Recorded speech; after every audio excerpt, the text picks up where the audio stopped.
الحمد لله رب العالمين والعاقبة للمتقين ولا عدوان إلا على الظالمين وأشهد أن لا إله إلا الله وحده لا شريك له ولي الصالحين وأشهد أن محمدا عبده ورسوله وصفيه من خلقه وخليله سيد الأولين والآخرين اللهم صل عليه وعلى آله وصحبه ومن اتبعهم بإحسان إلى يوم الدين أما بعد. Mes chers frères et sœurs, notre thème aujourd'hui, avec l'aide d'Allah Tabarak wa Ta'ala, est ne faites pas craquer les pécheurs. Ne faites pas craquer les pécheurs. Comme vous le savez, Ahbab al-Kiram, chaque fils d'Adam est pécheur. Et les meilleurs d'entre nous sont ceux qui se repentent le plus vite. On est tous amenés, un jour ou l'autre, à désobéir à Allah subhanahu wa ta'ala, à faire des péchés. Nous ne sommes pas des anges, on n'est pas parfaits. Et donc, comme on le sait que l'humain pêche et qu'il ne peut pas vivre sans commettre de péché, par contre, ce qui lui est demandé, c'est quoi? C'est de se contrôler, de les limiter, de les combattre. Ça ne veut pas dire par là que oui, il fait des péchés, c'est autorisé. Non. L'humain, de par sa nature, il est pécheur. Personne parmi nous est infaillible. Et Allah Tabarak wa Ta'ala nous a ouvert la porte du repentir. Et on peut se repentir par la grâce de notre Seigneur Azza wa Jalla à n'importe quel moment. Il suffit de remplir les conditions du repentir. Vous connaissez ces conditions-là qui sont, premièrement, c'est regretter sincèrement du cœur. Deuxièmement, se détacher immédiatement du péché. 3, être déterminé à ne plus le refaire. Voilà, les conditions du repentir, elles sont connues. Et si il y a un bien que tu as pris à quelqu'un, restituer les dépôts, les biens à leurs ayants droit. Ahbab al-Kiram, ce qui est triste aujourd'hui, c'est que certains cherchent à revenir vers Allah, certains vivent entre deux mondes, ils essayent de faire des efforts et des fois on les voit, ils ont une vie un peu de schizophrène. C'est-à-dire tantôt on le voit dans l'obéissance, tantôt on le voit dans la désobéissance, dans des choses qui sont catastrophiques. Toi en tant que frère en islam, toi ma sœur qui m'écoute, tends une main à cette personne désobéissante et ne lui jette pas des pierres. Tends-lui une main. Et ce qui est triste, c'est que des fois, ces personnes-là cheminent et veulent revenir vers Allah. Mais comme ils font encore des péchés, ils sont condamnés par certains de notre communauté sévèrement, méchamment, et on leur tient un discours très dur, sans leur tendre la main, sans leur proposer des solutions, sans rien du tout. C'est-à-dire, le frère, il vient, il veut se rapprocher, il a encore des addictions dans les péchés, il a encore énormément de choses qui sont interdites dans notre religion. À toi d'être sage et de faire le nécessaire. Pourquoi? Pour qu'avec l'aide d'Allah, tes paroles trouvent une place dans son cœur. Tu vois quelqu'un qui a une relation bancale avec Allah, ou il est trop loin d'Allah, vas-y doucement. Ne les faites pas craquer. Ne les faites pas désespérer de la miséricorde d'Allah. Ne leur montrez pas que c'est impossible qu'ils reviennent. Allah ibarik fikoum, j'insiste sur ce point. Pourquoi? Parce qu'on vit une époque où malheureusement avec les réseaux sociaux les gens affichent leurs péchés, ils s'en vantent, ils n'ont plus honte, et j'ai déjà fait des discours sur ce fléau. Mais nous, on peut condamner, écoutez attentivement s'il vous plaît, des faits, mais viser des personnes et les cibler sur internet en les nommant, ça généralement, ça peut être non productif. Et il y a des cas de figure où ça sera productif. Quand il s'agit de mettre en garde contre un fléau qui est dangereux, qui ronge la Ummah, et qu'on a fait le nécessaire, pourquoi? Pour conseiller cette personne à plusieurs reprises, on l'a appelée, on lui a ramené les arguments que ce qu'elle fait c'est pas correct, etc. Mais elle persiste. Là, à ce moment-là, une mise en garde sur une personne en particulier peut être faite. Bon, après, aujourd'hui, malheureusement, le monde des mises en garde, c'est un peu du grand n'importe quoi, ce qu'on voit aujourd'hui sur la toile internet. Mais comprenez que de manière générale, pour corriger un mal, le prophète sallam, il utilisait beaucoup il y a des gens qui font ceci et cela. Et de cette manière-là, la personne qui a fait un péché, elle s'est identifiée. Mais venir sur le net, vous, mes frères, mes sœurs, afficher certains pour leurs péchés, en les nommant, ça c'est pas productif. Ça risque même de les éloigner énormément, alors qu'il aurait suffi d'un message sur Insta en privé ou sur Facebook ou autre pour lui demander un contact et discuter avec lui, et peut-être que rapidement il aurait supprimé les publications qu'il a fait, etc., etc. On manque de hikmah, on manque de sagesse. Allah tabarak wa ta'ala a dit قُلْ يَا عِبَادِيَ الَّذِينَ أَسْرَفُوا عَلَى أَنفُسِهِمْ لَا تَقْنَطُوا مِنْ رَحْمَةِ اللَّهِ. Allah Azza wa Jalla dit ô mes serviteurs qui avaient commis des excès à votre propre détriment, ne désespérez pas de la miséricorde d'Allah, car Allah pardonne tous les péchés. Oui, c'est lui le pardonneur, le très miséricordieux. Donc on voit ici qu'Allah tabaraka wa ta'ala pardonne tous les péchés. Et Allah il nous dit, ne désespérez pas de la miséricorde d'Allah. C'est-à-dire quoi que tu fasses comme péché mon frère, quoi que tu fasses comme péché ma soeur, toi qui des fois mènes une double vie, t'écoutes des rappels, juste après le rappel t'es sur un clip de rap. T'es en train d'écouter l'inverse du ders que tu viens de finir à l'instant sur ton smartphone. Désespère pas de la miséricorde d'Allah, reviens. Arrête de vivre entre deux mondes, choisis ton camp. Après la mort, Allah tabaraka wa ta'ala dit Fariqun fil jannah wa fariqun fil sa'ir. Il y aura un groupe qui sera au paradis, un groupe qui sera en enfer. Tu veux être où? Subhanallah.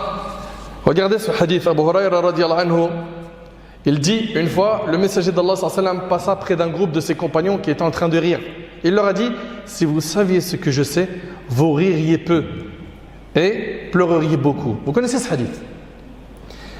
Et là, Jibril, l'ange Gabriel, est venu au prophète sallallahu alayhi wa sallam et il lui a dit, Allah te dit, pourquoi désespères-tu mes fidèles? Subhanallah. Pourquoi est-ce que tu les fais désespérer? Le messager d'Allah sallallahu alayhi wa sallam retourna alors aux gens et leur a dit, réjouissez-vous, contentez-vous. C'est-à-dire quoi? Il a annoncé des bonnes nouvelles aux gens. Et attention, cela ne veut pas dire que quand on fait da'wah, on doit être que dans quoi? At-targhib, le fait d'annoncer des bonnes nouvelles, de faire des recommandations, de parler du paradis. Non, il y a des profils, en leur parlant du paradis, ça les touche et ils reviennent vers Allah. Et il y a des profils de gens, c'est en leur parlant des châtiments et des punitions de notre religion qu'ils reviennent vers Allah. Et dans notre religion, toute personne qui appelle à Allah est entre le fait d'ordonner le convenable, interdire le blâmable. Il va utiliser dans sa da'wah tantôt al-bishara et tantôt al-nidara. Des fois, il va annoncer des bonnes nouvelles et des fois, il va utiliser des textes qui font peur. Et le prophète, quand vous regardez sa biographie, il n'y avait pas que des annonces de bonnes nouvelles. Il y a eu aussi des avertissements durs. Pourquoi? Parce que certains ne reviennent à Allah tabaraka wa ta'ala que par quoi? La peur. La personne donc qui appelle Allah doit s'adapter en fonction des profils qu'elle a devant elle. Et elle doit savoir doser entre annoncer des bonnes nouvelles et entre avertir. Rester tout le temps à avertir et parler que de péché, châtiment, ça peut faire naître un désespoir chez quelqu'un. C'est-à-dire qu'il n'y a rien à part l'enfer, le châtiment. La personne peut désespérer. Et faire que d'annoncer des bonnes nouvelles, ça peut amener les gens à avoir espoir d'aller au paradis sans œuvrer. Et c'est pour cela qu'il faut être entre les deux. Et c'est ainsi qu'était le prophète sallallahu alayhi wa sallam. Allah Azza wa Jalla lui-même il dit, ô mes serviteurs qui avez commis des excès à votre propre détriment, ne désespérez pas de la miséricorde d'Allah. Donc il y a ce verset. Mais Allah tabaraka wa ta'ala dans Sourate Ghafir il dit, et les outranciers sont eux les gens du feu. Donc on voit bien qu'Allah tabaraka wa ta'ala il parle de qui? De ceux qui désespèrent de la miséricorde d'Allah. Il leur dit attention, ne désespérez pas. Mais les outranciers, ceux qui abusent dans le péché, qui ne profitent d'aucune exhortation, attention à la menace divine.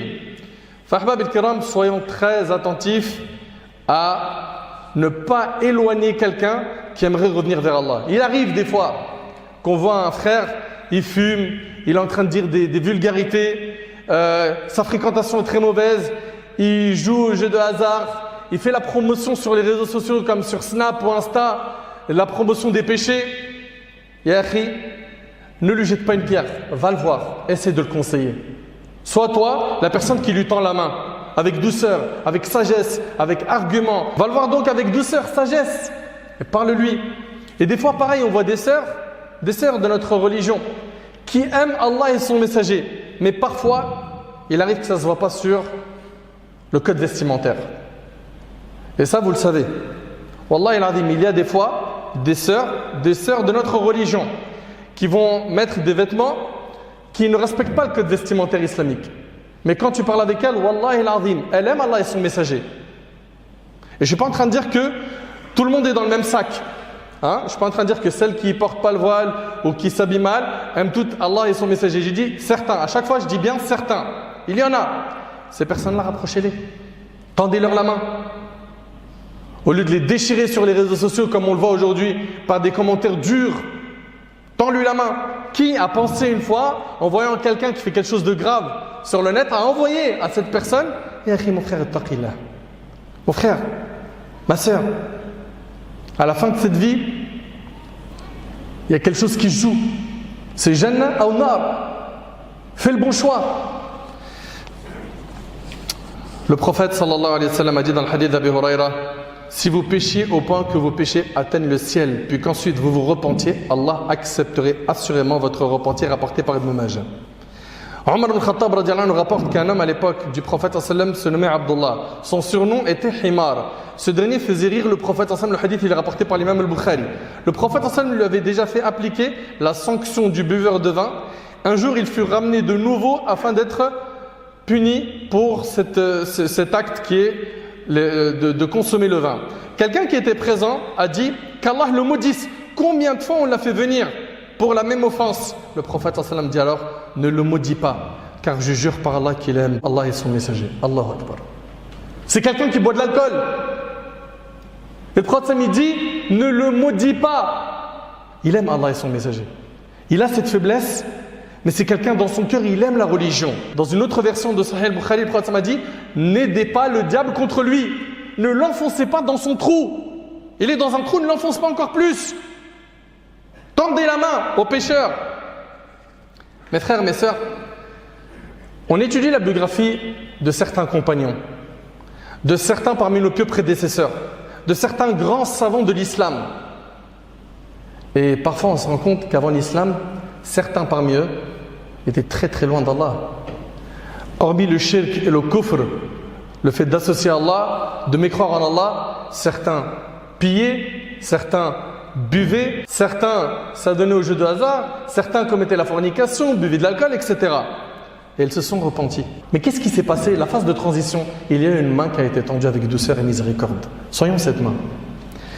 Deux histoires. Et après cela, on clôture la khutbah, Inch'Allah.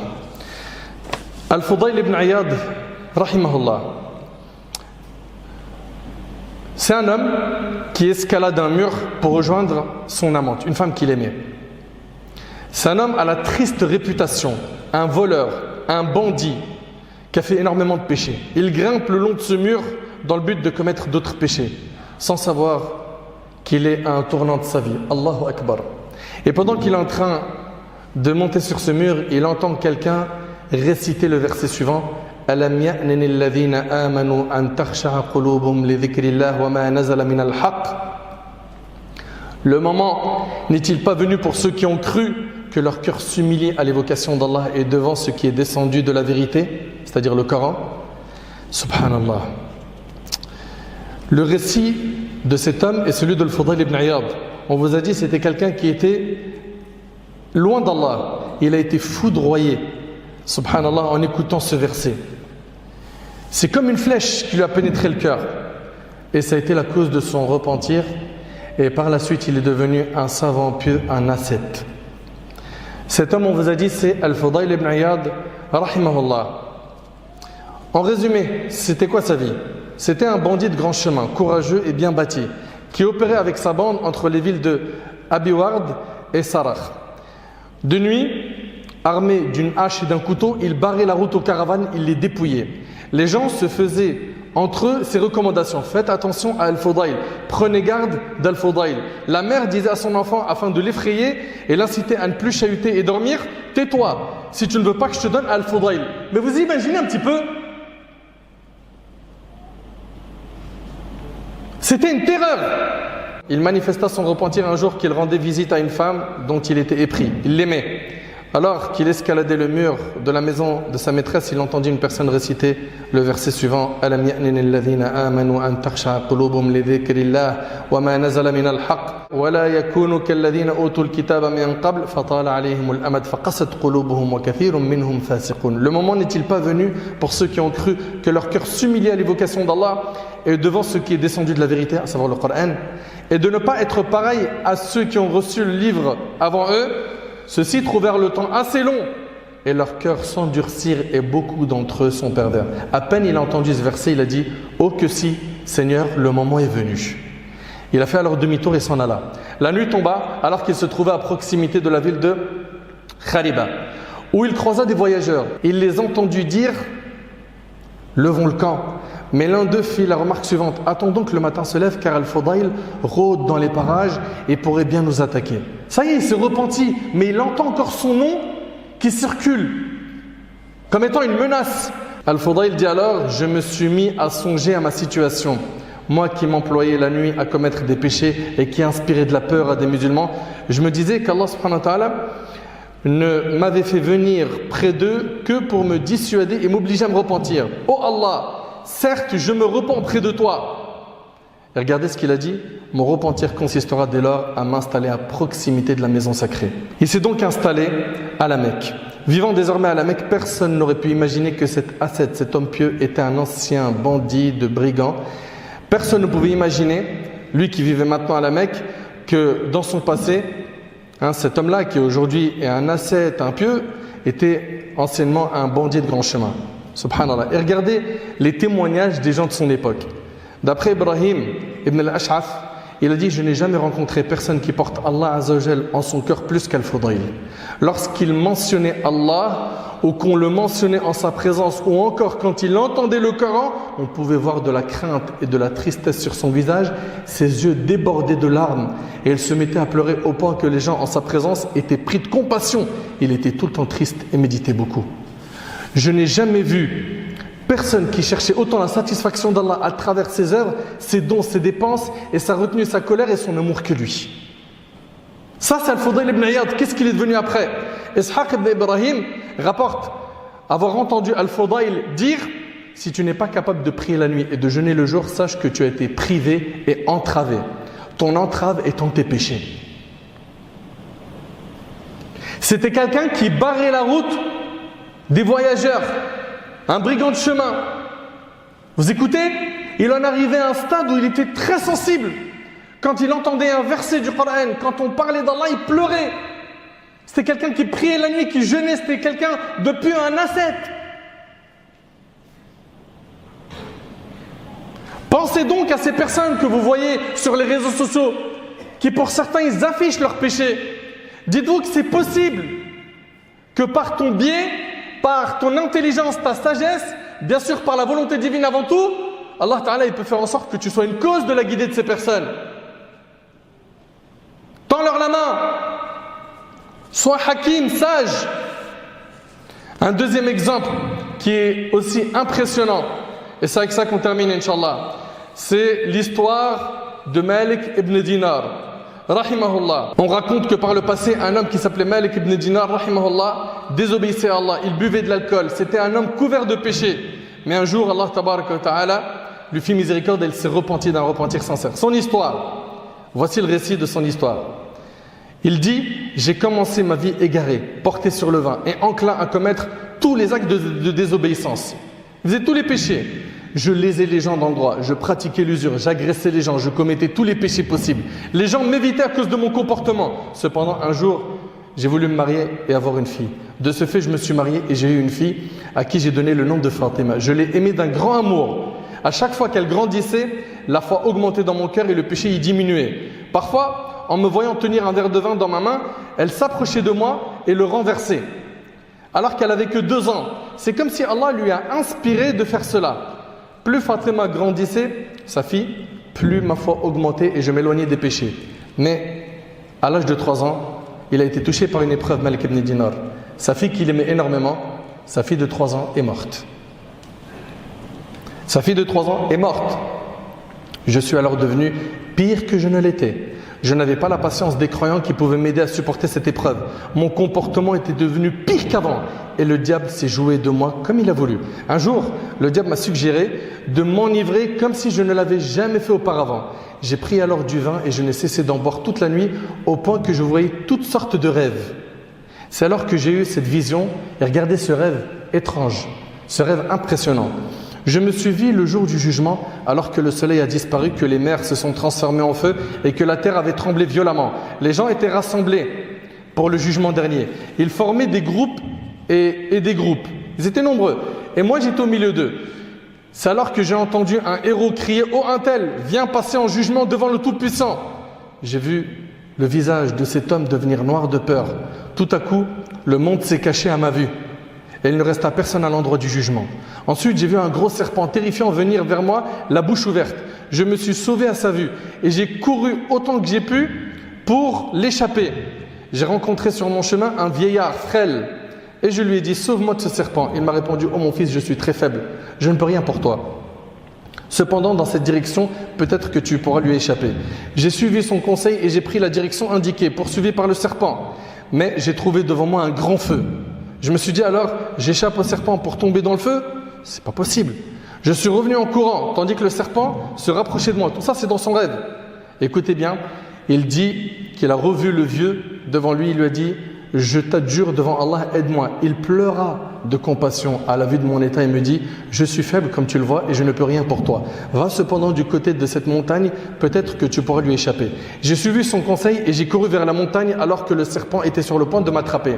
En montant au sommet de la montagne, j'ai vu de petits enfants qui, en me voyant, se mirent à crier « Oh Fatima, rejoins ton père, rejoins ton père ».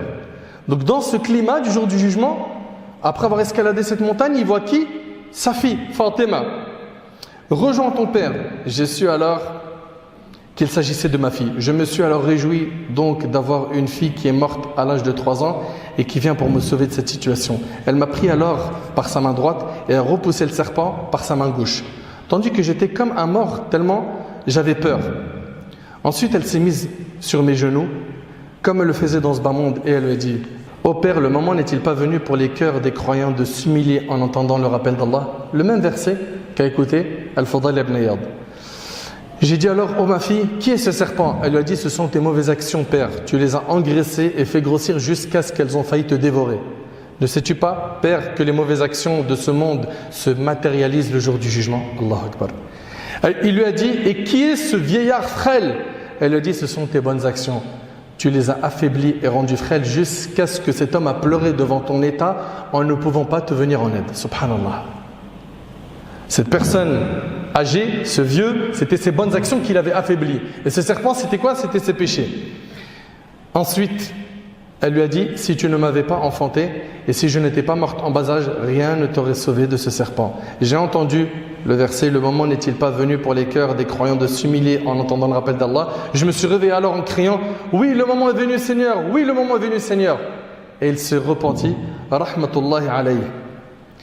Il s'est repenti et il est revenu vers Allah subhanahu wa ta'ala. C'était quelqu'un qui était loin d'Allah et il est revenu. Et la morale de toutes ces histoires, Ahbab al-Kiram, c'est quoi? C'est autour de nous, il y a des gens qui pêchent. Tu vas devoir utiliser tantôt les bonnes nouvelles et les messages coraniques qui parlent du paradis et des bonnes annonces. Et parfois, il va falloir utiliser des textes qui sont plus fermes, des textes qui font peur. Il faut que tu t'adaptes à la personne qui est devant toi. Mais dans tous les cas, fais-le avec sagesse. Dans tous les cas, montre de la miséricorde envers ce pécheur.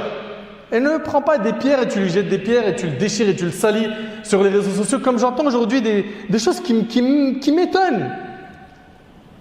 J'entends des choses aujourd'hui qui me choquent. Un tel, il n'est pas d'accord avec un tel, il l'affiche sur le net.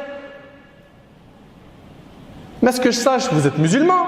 Et qui dit musulman, c'est-à-dire on est régi par des règles, par le Coran et la sunna du prophète sallam. Comment peux-tu ainsi salir tes frères et tes sœurs sous prétexte qu'ils ont fait des choses qui ne sont pas correctes? Par contre, un point très important, j'avais fait une khutbah ici qui a pour titre « Parfois doux et parfois ferme ». Certes, on va utiliser la douceur et on va tendre la main, mais la personne qui persiste dans l'égarement après plusieurs rappels, cette personne-là, vous avez le droit, et il y a plein de textes, d'utiliser la fermeté avec elle. Pourquoi? Pour la réveiller. Pourquoi? Parce qu'elle est dans l'inad, dans l'entêtement. Ces profils-là, qui s'entêtent et qui s'entêtent et qui s'entêtent, oui, il est permis d'utiliser la fermeté avec eux. Mais de manière générale, tendez la main. Tendez la main et montrez de la douceur et de la miséricorde aux gens afin de les rapprocher. Ahbab il-Kiram, le désobéissant, on le conseille, on l'encourage, on le met en garde contre le châtiment, tu lui fais parvenir le conseil de manière à ce qu'il l'accepte, non pas une manière qui le fera fuir. C'est ça qu'on blâme. C'est que tu viennes rappeler quelqu'un à la religion et tu le fais fuir. Il rentre dans la mosquée pour la première fois, voilà, il a une boucle d'oreille, un tatouage. C'est quelqu'un qui vient peut-être pour se convertir ou pour se poser des questions, ou peut-être qu'il vient de se convertir, il ne sait pas. Et il a 10 personnes qui lui sautent dessus. Allah yabarak fikum, ne faites pas fuir les gens. Rappelez-vous que cette personne que vous pointez du doigt, ce frère ou cette sœur, demain, il peut être parmi les plus pieux, il peut être un enseignant ou une enseignante, un imam, un savant, quelqu'un qui va même écrire et avec sa plume, il défendra les musulmans. Fabarakallahu fikum, de la sagesse. De la sagesse, tendez la main aux gens et j'implore Allah tabaraka wa ta'ala que ce message trouve de la place dans le cœur de ceux qui se sont reconnus et surtout à ceux qui, malheureusement, ils connaissent la vérité, ils veulent aller vers la vérité, mais le shaitan, les passions, la dunya, etc. Vous savez, on est devenu comme quoi? On est devenu comme quelqu'un qui est malade, qui va voir le médecin lui écrit l'ordonnance, il va à la pharmacie, il achète les médicaments et il les garde à la maison au chaud. Il ne les prend pas. Est-ce que c'est raisonnable? أسأل الله سبحانه وتعالى أن يتقبل منا ومنكم صالح الأعمال.